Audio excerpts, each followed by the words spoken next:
नमस्कार मित्रांनो, प्रत्येक स्त्रीला खरा आणि प्रामाणिक पुरुष आवडतो, जो सांगतो, होय, माझ्यामध्ये काही गोष्टींची कमतरता आहे, माझ्याकडून काही चुका होतात, पण मी सुधारेन. अशा स्वभावाचा पुरुष कोणत्याही स्त्रीच्या मनात घर करू शकतो. याचा अर्थ म्हणजे म्हणतात, स्त्रिया पुरुषांमधील प्रामाणिकपणा भावतो. हा व्यक्ती माझ्याशी कधीच खोटं बोलणार नाही हे तिला समजतं. तो संवेदनशील आहे.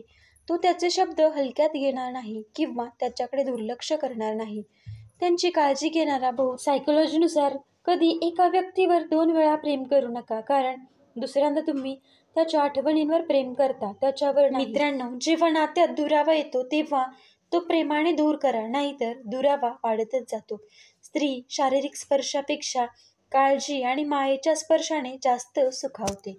मित्रांनो, आयुष्यात या व्यक्तीला कायम लक्षात ठेवा, ज्यांनी संकट काळात मदत केली. 2.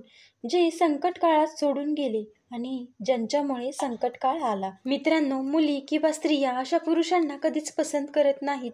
जर तुम्ही काही काम करत नसाल, तुम्ही पैसे कमावत नसाल, प्रत्येक वेळी फ्री राहत असाल, तर अशा वेळी मुली कधी तुम्हाला तिचा पार्टनर किंवा BF बॉयफ्रेंड नाही बनवणार. ती तुमच्यासोबत शॉर्ट टाईम रिलेशनमध्ये राहील, पण अशा परिस्थितीत लाईफ पार्टनर म्हणून तुम्हाला कधीच सिलेक्ट करणार नाही. हे माहिती आहे, प्रेम महत्त्वाचं आहे, पण पैसाही तेवढाच महत्त्वाचा आहे. मित्रांनो, व्हिडिओ आवडला असेल तर नक्कीच लाईक, शेअर आणि सबस्क्राईब करायला विसरू नका. व्हिडिओ पूर्ण पाहिल्याबद्दल मी तुमचे मनापासून धन्यवाद करते. आणि हो, आपला चॅनल नवीन आहे तर तुमचा सपोर्ट असाच राहू द्या, ही तुम्हाला विनंती करते. व्हिडिओ पूर्ण पाहिल्याबद्दल तुमचे मनापासून पुन्हा एकदा धन्यवाद.